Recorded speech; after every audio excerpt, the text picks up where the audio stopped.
Assalamualaikum warahmatullahi wabarakatuh. Selamat datang kembali di channelnya Mas Eka. Apa kabar para warga sekolah? Semoga dalam keadaan sehat ya, dimanapun para warga berada. Sudah masuk fase-fase dimana sudah banyak yang melakukan aktivasi, sudah banyak yang melakukan ajuan, ada juga yang galau sedang menunggu verifikasi. Ya, itulah fase-fase dari PPDB tahun 2024 ini yang para warga sekolah harus lalui.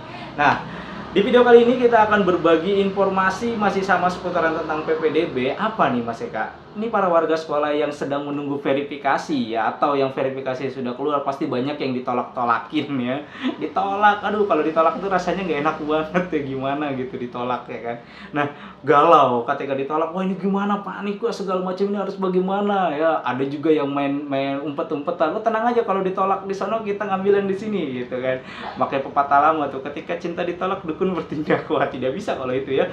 Misalkan wah ditolak nih di sekolah A, kita akan verifikasi di sekolah B, apakah bisa? Nah di video kali ini kita akan berbagi informasinya. Lalu bagaimana cara memperbaiki data yang ditolak atau ajuan yang ditolak dengan notif verifikasi dari verifikatornya gitu. Nah ini nanti masih akan kasih tahu jenis-jenis, bukan jenis-jenis ya, ya jenis-jenis bisa dibilang ya, jenis-jenis yang ditolak itu seperti apa, kemudian keterangan-keterangan ditolaknya seperti apa, terus untuk memenuhinya bagaimana gitu, artinya untuk memperbaikinya bagaimana, apakah harus mengajukan ulang ke sekolah yang lain atau bagaimana nih Mas Eka. Nah di video kali ini kita akan berbagi informasinya, tapi sebelum itu untuk para warga sekolah yang mungkin baru menemukan channelnya Mas Eka nih, silahkan subscribe dulu channel ini untuk mendukung channelnya Mas Eka agar bisa berkembang lagi dan bisa memberikan informasi-informasi terupdate kepada para warga sekolah. Oke, langsung aja yuk. Yang pertama nih, yang sering banget Mas Eka juga sering ya nolak-nolakin gitu ya. Misalkan ajuan verifikasi gitu, kita tolak-tolakin itu mulai dari mana Mas Eka? Yang pertama, kartu keluarga yang tidak terbaca. Wah, ini paling banyak banget ya.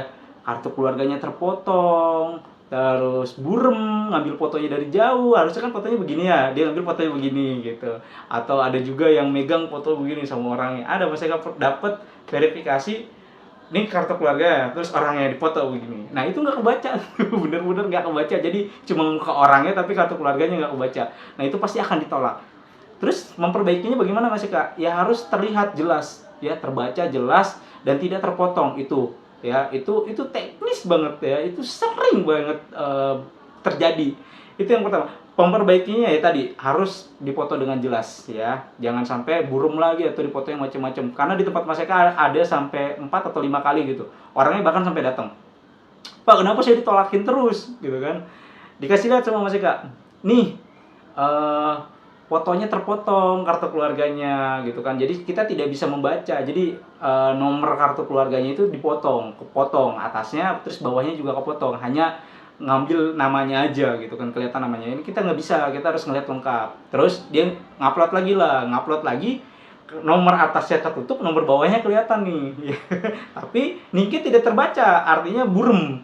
Nah ditolak, terus ngajuin lagi sampai akhirnya yang 5 kali di tempat akhirnya ya kan, foto cepet di foto ini seperti ini yang benar gitu kan, baru diupload. Nah ketika sudah dilihat memang kelihatan, baru diverifikasi oleh Mas Eka. Itu paling banyak yang terjadi adalah kartu keluarganya tidak terbaca. Terus yang kedua adalah kartu keluarga yang keluar atau cut off-nya lebih dari 10 Juni tahun 2023. Ini paling juga banyak banget ya, setelah burem terus kepotong tidak jelas. Yang kedua adalah cut off-nya lebih dari tanggal 10 Juni 2023. Nah ini banyak para warga sekolah yang nggak tahu, karena keterangannya adalah kartu keluarga lewat dari cut off 10 Juni 2023. Nah bingung loh, apaan ini, kan kartu keluarga saya yang lama gitu kan, ini sih nggak ganti apa-apa kok, cuma mungkin verifikatornya hanya melihat tanggal bawahnya aja gitu kan, tidak melihat tanggal atasnya gitu.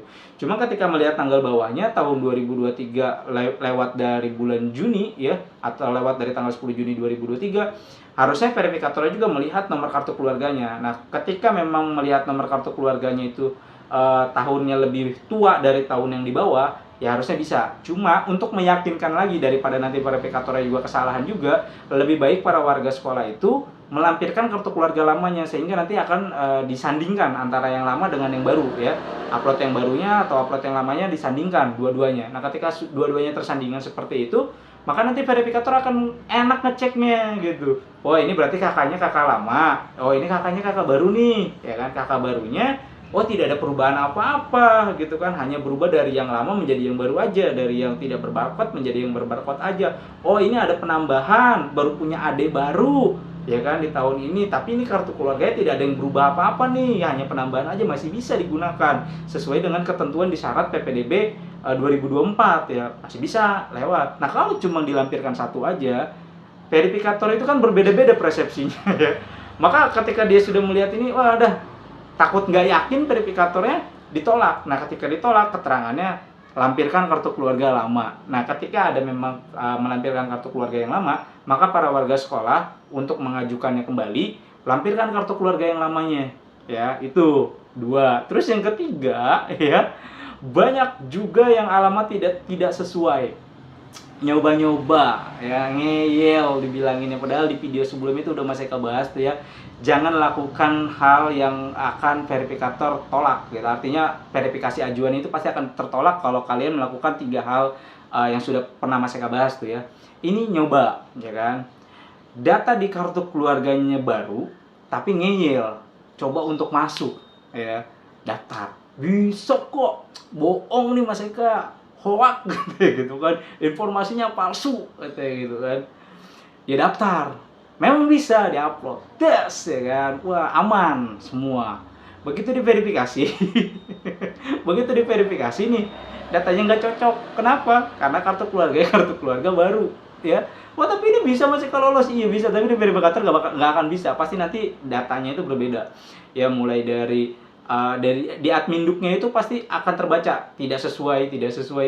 Nah ketika tidak sesuai seperti itu, maka nanti akan ditolak. Lalu cara memperbaikinya bagaimana? Cara memperbaikinya yaitu dengan cara upload lagi. Dan para warga sekolah harus ketahui bahwa ketika para warga sekolah memilih tempat verifikasi ya, di tempat misalkan sekolah A ya, tempat verifikasi ya, beda antara tempat verifikasi dengan pemilihan sekolah untuk seleksi. Itu hal yang berbeda. Itu udah Mas Eka bahas di video sebelumnya. Jadi untuk para warga sekolah yang masih berdebat perihal dengan tempat verifikasi apa akan mempengaruhi hasil seleksi, kita tidak akan membahasnya di sini. Itu sudah kita bahas di video sebelumnya ya.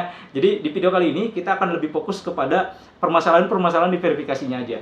Jadi ketika memilih tempat verifikasi tersebut, maka ketika ditolak, para warga sekolah tidak bisa memilih tempat verifikasi lain. Jadi misalkan ditolak nih tempat Mas Eka, ya harus verifikasi di tempatnya Mas Eka. Sebab apa? Hanya Mas Eka yang tahu kenapa ajuan akun ini ditolak gitu. Jadi udah dikunci tuh, udah tidak bisa lagi memilih verifikasi yang lain. Tadi kan di depan di opening Mas Eka bilang ya kan, wah nanti kita akan kelabui, kita bisa kok. Kalau yang satu ditolak di sini, kita masih bisa yang di sini. Tidak bisa ya. Jadi sudah ditutup dan wajib melakukan verifikasi tersebut. Ada juga, karena ini baru banget di sosialisasi itu tidak disampaikan ya, perihal dengan lulusan. Di tabel lulusan itu banyak yang keliru. Di situ ada TK, terus ada jenjang lulusan ya, jenjang lulusan yang di bawah. Masih bingung itu fungsinya diisi itu untuk apa? Karena di atas itu kalau yang SMP dan SMA ada asal sekolahnya ya, di paling atas itu misalkan nama Eka dari SD mana atau nama Eka dari SMP mana itu udah ada, tapi di bawah diminta lagi nih. Nggak tahu fungsinya untuk apa, Mas Eka juga bingung. Nah ini banyak yang keliru. Di situ TK, contoh dari SD pengen ke SMP, dia tulis di situ TK atau Bimba, terus apa lagi sederajat. Nah itu banyak. Akhirnya banyak ditolak-tolakin sama verifikator. Iya penting nggak penting ya, kalau udah diisi berarti penting kan gitu kan. Nah, tapi ini kan banyak para warga sekolah yang salah persepsi atau salah keliru sebab memang tidak sesuai dengan yang disampaikan pada saat sosialisasi ke sekolah-sekolah gitu kan, melalui petugas-petugas PPDB di sekolahnya. Baru tahu Mas Eka juga begitu kemarin di hari pembukaan untuk yang di SMP ya, ajuan akunnya, ternyata di situ ada isian asal sekolah ya, TK kan ada ya, TK atau sederajat atau PAUD atau sederajat. Nah itu banyak yang ngisi TK.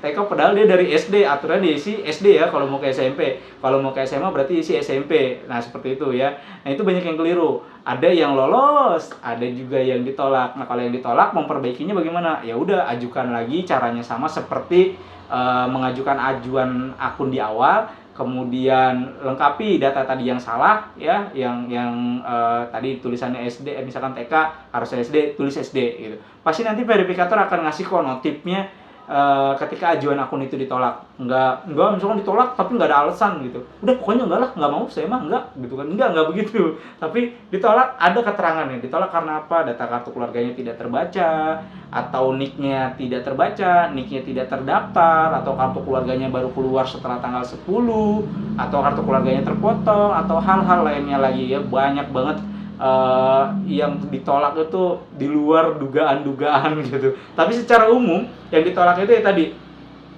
kartu keluarganya burem, terpotong, harus jelas ya, dan miring-miring. Nah itu jangan miring-miring, kasihan nanti verifikatornya. Kalau misalkan bentuknya udah landscape, kasih landscape, jangan dikasih potret. Contoh kayak kartu keluarga bentuknya landscape, kasih landscape lah, jangan dibentuk potret begini ya. Ini verifikator begitu buka, palanya miring-miring gitu. Atau dibalik ya, landscape tapi dibalik. Ya nomor kartu keluarganya di bawah, terus tanda tangannya di atas. Ini kan verifikator yang ngeliatnya jadi bingung. Akhirnya bete ya kan, lama yang begini ribet ya kan, ditolak, biarin ajuan yang baru. Oleh sebab itu, uploadnya yang benar karena unik-unik ya. Ada yang bentuknya miring, terus mereka dapat itu yang dipegang begini ya, dipegang sama siswanya, malah dipegang sama siswanya foto. Jadi kayak apa, kayak tahanan megang begini, terus di sini nomor kartu keluarganya. Yang jelas fotonya itu harus jelas ya, harus terlihat dan terbaca itu. Terus jangan kepotong pula, dan yang pastinya kalau misalkan sudah tertolak seperti itu ya ajukan lagi, jangan panik ya, jangan aduh ini pasti udah nggak akan bisa nih ya kan, wah ini udah ditolak nih. Kalau ditolaknya misalkan lewat dari cut off tanggal 10 Juni 2023 dan memang tidak punya kartu keluarga atau dokumen pendukung lainnya, ya udah berarti memang tidak bisa karena kamu maksa untuk masuk. Atau ada juga yang maksa nomor kartu keluarganya numpang gitu, numpang terus sama orang lain, numpangnya sama orang lain ya kan. Tadi kasusnya numpang sama orang lain yang bukan sanak saudara lain-lain. Nah di pemilihan pada saat isian itu kan ada ya status anak, pemilih lain dan lainnya.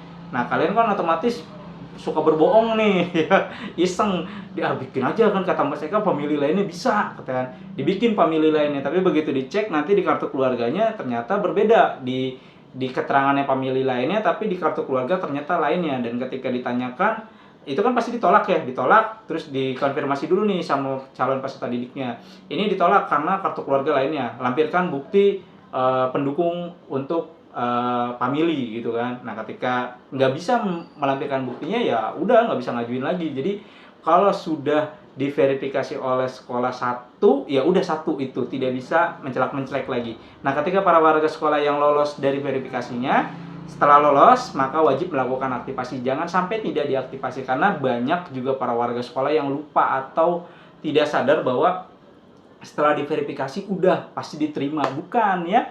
Kalau diverifikasi itu hanya verifikasi ajuan akunnya saja, bukan berarti kalian diterima di sekolah tersebut. Ya, verifikasi bebas di mana aja, disarankan yang terdekat dari tempat tinggal para warga sekolah. Agar apa? Agar ketika nanti ada masalah, ada hal-hal yang perlu disamper atau didatangi gitu ya, itu para warga sekolah nggak terlalu ribet, nggak terlalu jauh. Kalau misalkan verifikasinya, boleh nggak? Saya tinggal di Jakarta Selatan Mas Eka, tapi saya mau verifikasi di Jakarta Barat, ya boleh aja, tapi nanti kalau misalkan ada kenapa-napa kalian harus datangnya ke sekolah tersebut gitu kan untuk klarifikasinya. Ini kan agak jauh ya, karena tempat verifikasi itu tidak mempengaruhi hasil seleksi ya.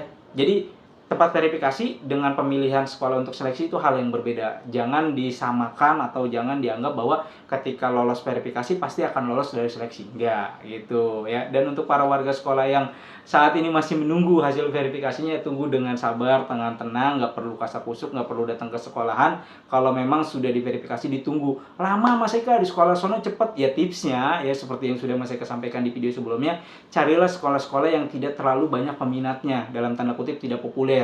Karena biasanya sekolah-sekolah tersebut ajuan sekolahnya lebih dikit dibanding dengan sekolah yang populer gitu. Karena pemikirannya para warga sekolah adalah, wah ini pasti nih tempat pilihan saya, pasti nanti kalau saya milih di sini saya harus melakukan verifikasi di sini. Padahal tidak seperti itu ya. Para warga sekolah boleh kok melakukan verifikasi di situ, tapi tidak memilih sekolahnya pada saat seleksi, boleh gitu ya. Bukan berarti verifikasi di situ wajib memilih sekolah di situ, enggak. Nah makanya carilah sekolah-sekolah yang tidak terlalu ramai. Ini terbukti banyak banget di kemarin di SD dan yang di SMP juga demikian. Kemarin ada yang mengambil bukan sekolah-sekolah populer, ya temennya masih waiting list untuk diverifikasi, dia sudah diverifikasi, bahkan tidak lebih dari setengah jam atau 30 menit udah ada hasil verifikasinya dan sudah diaktifasi oleh yang bersangkutan atau oleh calon peserta didiknya. Sebab apa? Sebab ngikutin tipsnya, mengambil sekolah yang bukan terlalu populer untuk verifikasi, hanya untuk tempat verifikasi aja loh ya. SMA nggak mau ngambil sekolah itu, cuma mau ngambil verifikasi aja, boleh silakan aja gitu kan. Kasian dong Mas Eka, ya memang itu udah tugasnya teman-teman di sekolah, sudah tugasnya posko untuk memverifikasi. Jadi verifikasi bebas di mana aja tanpa mempengaruhi hasil seleksinya. Jadi seperti itu para warga sekolah, informasi yang bisa Mas Eka sampaikan. Jadi untuk para warga sekolah yang seleksinya dibatalkan, tuh ya, ajuan akunnya dibatalkan, jangan terlalu pusing ya, terlalu panik. Ikuti ya, kalau memang instruksinya harus upload ulanglah gitu. Kalau memang instruksinya harus menambahkan dokumen pendukung ya, tambahkan. Harus fotonya yang jelas, jangan foto yang itu diupload lagi ya. Udah tahu salah diupload lagi, nanti verifikatornya ya pasti nolak lagi ya. Begitu ya terus kalau nggak dibenerin. Jadi seperti itu para warga sekolah, informasi yang bisa Mas Eka sampaikan. Mudah-mudahan informasi ini bisa bermanfaat untuk para warga sekolah. Jangan lupa bagikan video ini kepada para warga sekolah lainnya, agar para warga sekolah lainnya bisa mendapatkan informasi yang sama. Mas Eka undur diri, sampai jumpa di konten berikutnya. Wassalamualaikum warahmatullahi wabarakatuh.